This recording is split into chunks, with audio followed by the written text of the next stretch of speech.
नमस्कार, बहुत स्वागत आप सभी का इस खास प्रोग्राम में। मैं आपके साथ अब्दुल नबी हसन हूं। जाहिर तौर पर इस वक्त लोकसभा चुनाव की सरगर्मियां बेहद तेजी से देखने को मिल रही हैं और इस चुनाव में अगर खास तौर पर उत्तर प्रदेश का जिक्र करें, उत्तर प्रदेश में चुनावी सरगर्मियां इस लिहाज से भी बेहतर हो गई, जहां भारतीय जनता पार्टी के साथ आरएलडी ने गठबंधन किया तो एक नया कंपटीशन देखने को मिला, एक नई चीज देखने को मिली।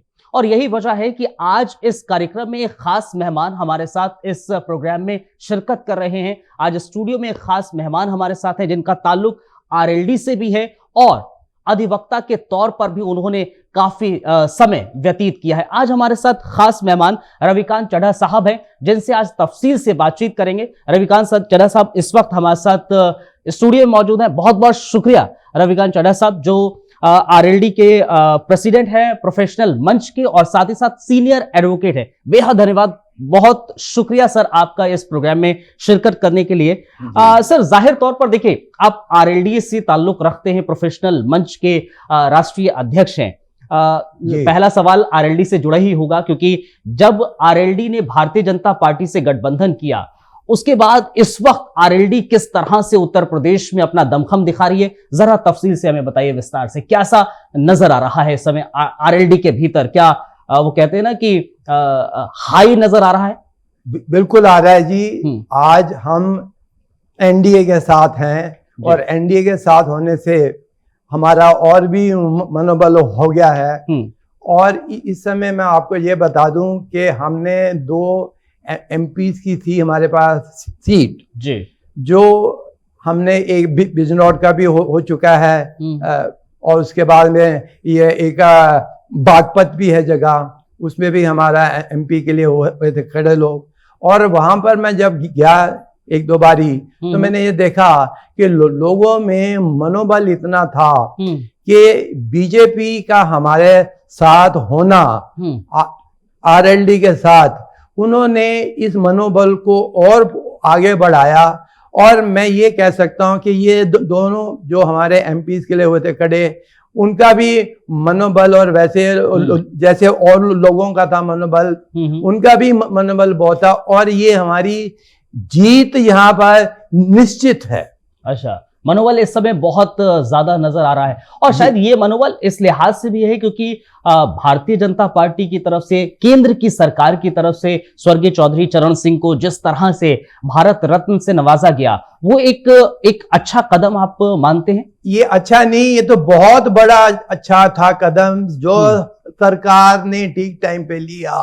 और जो किसानों के हेड थे, मसीहा थे, उनको जो और सरकारें थी पिछली, उन्होंने से एक ने भी इस तरफ नहीं दिया ध्यान।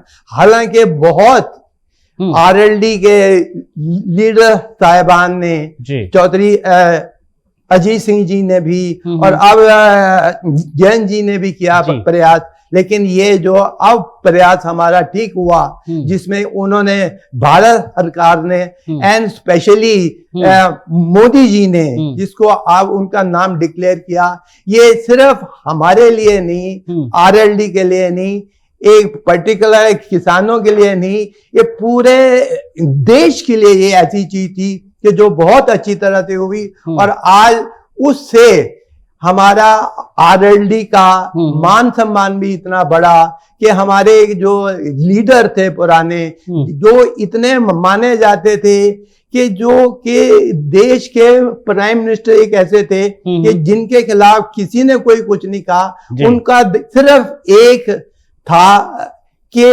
उस कैसे ही किसानों की और लोगों का कैसे किया जाए काम, उनको आगे बढ़ाया जाए, उसके लिए उन्होंने बहुत अच्छा किया था काम। और उसी को लेकर ये भारत सरकार ने और मोदी जी ने जो इनको सबसे बड़ा अवार्ड, तो मैं नहीं कहूंगा कि जो एक उनका सम्मान दिया, वो हमारे लिए तो क्या, पूरे देश के लिए बहुत अच्छा था। जाहिर तौर पर, और शायद यही वजह है कि अब उसी को ही आगे बढ़ा रहे हैं जो किसानों के मसीहा कहलाए जाते थे, स्वर्गीय चौधरी चरण सिंह जी, और उसके बाद अब उसी चीज को आगे बढ़ाते हुए नजर आ रहे हैं जयंत चौधरी। आपको ये प्रतीत हो रहा है, और अजीत चौधरी भी इसी तरह से ही आगे बढ़ा रहे थे, और अब जयंत चौधरी की बारी है, वो किसानों के साथ मिलकर बातचीत करते हैं। हमने समय समय पर देखा है किस तरह से वो रूबरू होते हैं किसानों के साथ, अपने समाज के लोगों के साथ, उत्तर प्रदेश की जनता के साथ। वो चीज जयंत चौधरी के भीतर नजर आ रही।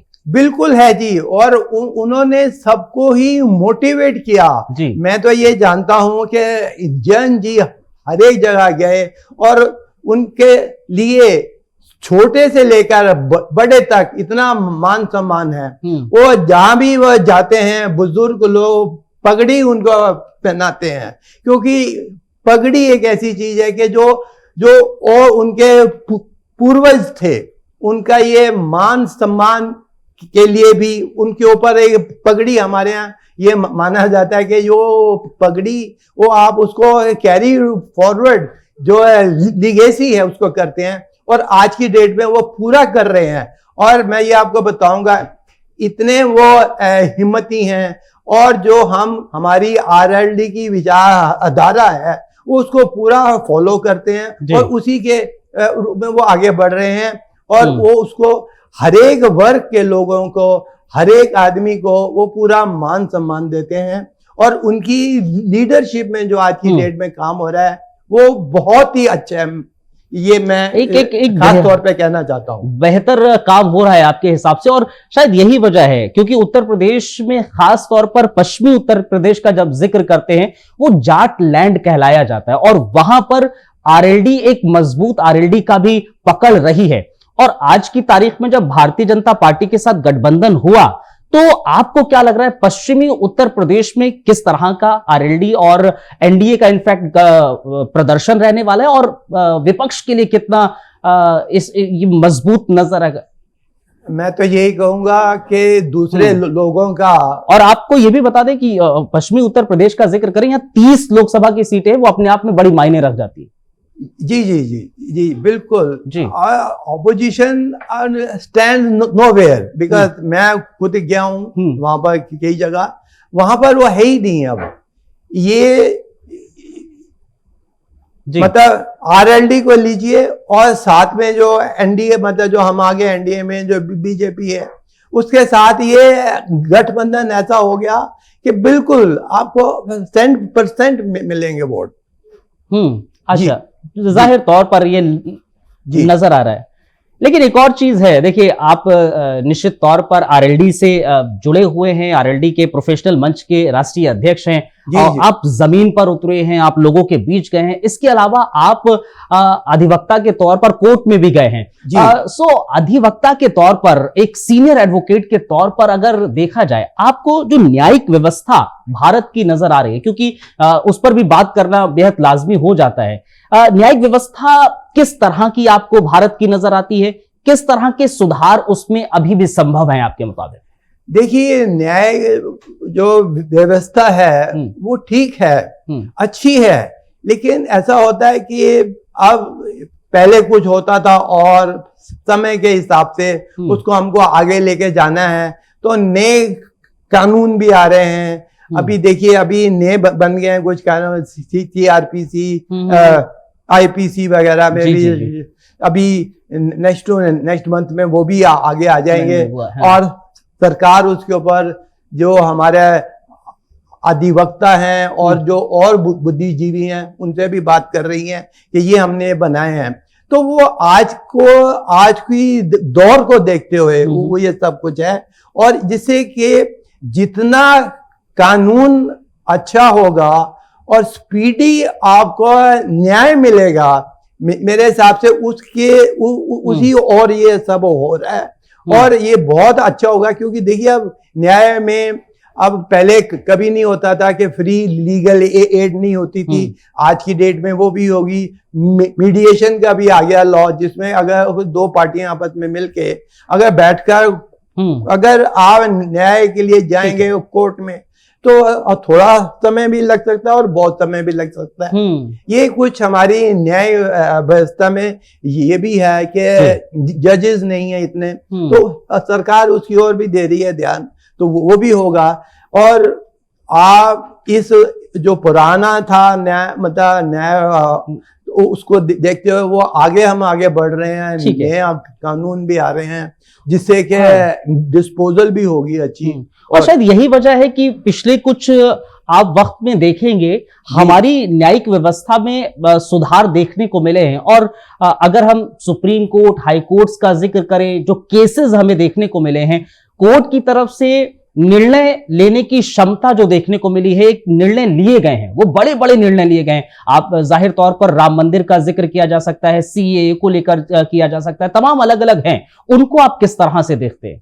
नहीं, बड़ा अच्छा था वो, क्योंकि आज हमें के हिसाब से कई चीजें ऐसी होती हैं कि जिसको आप सब चीजों को आप छोड़कर उनको भी देना, जो देश के अगर कोई हित में है कोई चीज, और उसमें अगर बड़ी कोर्ट या इवन हाई कोर्ट भी अपना देते हैं न्याय, तो वो बहुत बड़ी बात है।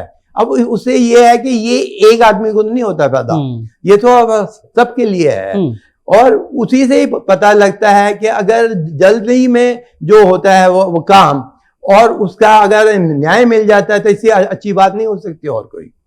ठीक है। अच्छा, एक और चीज है, जाहिर तौर पर देखिए, अगर हम न्यायिक व्यवस्था पर जाते हैं तो बहुत सारी चीजें हमें पॉइंट नजर आते हैं। एक तरफ हमें नजर आता है कि बहुत सारे केसेस हैं जो लंबित पड़े रहते हैं, और शायद उसी वजह से एक फास्ट ट्रैक कोर्ट का भी एक तरीके से सामने लाया गया। फास्ट ट्रैक कोर्ट को लेकर क्या आपको लगता है उस तरह का काम किया जा रहा है? और जो हमारी जनता है, जो जाहिर तौर पर आप एडवोकेट है, जो हमारी आम जनता है, उसको फास्ट ट्रैक कोर्ट के बारे में हो रहा है, हाँ, क्या फास्ट ट्रैक कोर्ट होता है उसके बारे में जरा फास्ट ट्रैक भी है। अब आप देखिए, अब पहले तो आप ले लिए एमएलए एमपी वगैरह की अपनी बनाई हुई है वो कोर्ट, जिसमें उनके जो भी होते हैं वो हो जाते हैं। और हमारे कंट्री के नेगोशिएबल इंस्ट्रूमेंट एक्ट है जिसमें बड़े सारे केस होते हैं, उसके लिए उन्होंने बड़ी कोर्ट बना दी है जिसमें जल्दी से होता है फैसला। बट मैं फिर यही कहूंगा कि जजेस नहीं है इतने, और अगर हो जाए पूरी सीटें आ जाएं और वो आ जाएं जजेस, उससे वो एक जज के ऊपर जो लोड है, जो बर्डन है करने का काम, अब बताइए अगर एक दिन में एक जज साहिबान के पास 100 लगे हैं मैटर, तो वो कितने मैटर में वो अपना मतलब न्याय देंगे। इसलिए तो अगर वही बर्डन कोई दो हो जाए तो वही उसी तरह का जो होता है उसमें उनको देखकर वो जल्दी से हो सकता है काम, ये मामला है। ठीक है। जाहिर तौर पर देखिए, सवाल होते रहेंगे, सवाल बहुत सारे, लेकिन वक्त भी होता है, वक्त हमें इतनी इजाजत दे रहा है। अब मैं आपको मंच दे रहा हूं, प्राइम न्यूज का मंच दे रहा हूं। अगर कुछ सवाल मेरे से रह गए हों, आपके जहन में कुछ सवाल हों, प्राइम न्यूज के मंच पर आप क्या कुछ कहना चाहते हैं, आप जरूर देश की जनता को बोल सकते हैं। नहीं, मैं तो यही, आपने जो मेरे से पूछा मैंने उसका आंसर दे दिया। और मेरा यही है मानना कि देश में पहली बात तो अगर जुडिशियल सिस्टम अच्छा है, जो हमारी कंट्री का बहुत अच्छा है, वो अगर हो तो हम आगे बढ़ेंगे, लोगों को न्याय मिलेगा। एक तो वो बात है। दूसरी, आपने ये पीछे मेरे से पूछा कि अभी जो आप एमपी का हुआ इसका वेस्टर्न यूपी में, उसका मैंने आपको सारा बता दिया कि जो अच्छे लोग आगे आएंगे तो उसमें भी हमारे एक पार्लियामेंट्री डेमोक्रेसी भी रहेगी और ये सब बिल्कुल रहेगा। ठीक, चलिए, बेहद शुक्रिया, बहुत बहुत धन्यवाद, बहुत शुक्रिया सर। रविकांत सर, आप हमारे साथ जुड़े, अपनी बातें आपने रखी, बहुत बहुत धन्यवाद। तो ये रविकांत चड्ढा साहब थे, प्रेसिडेंट हैं, राष्ट्रीय अध्यक्ष हैं, जो प्रोफेशनल मंच है आरएलडी का, उसके राष्ट्रीय अध्यक्ष और सीनियर एडवोकेट हैं। तमाम बातों का हम जिक्र कर रहे थे, उन्होंने तमाम सवालों के जवाब दिए। बेहद शुक्रिया आप सभी का इस प्रोग्राम में जुड़ने के लिए, धन्यवाद।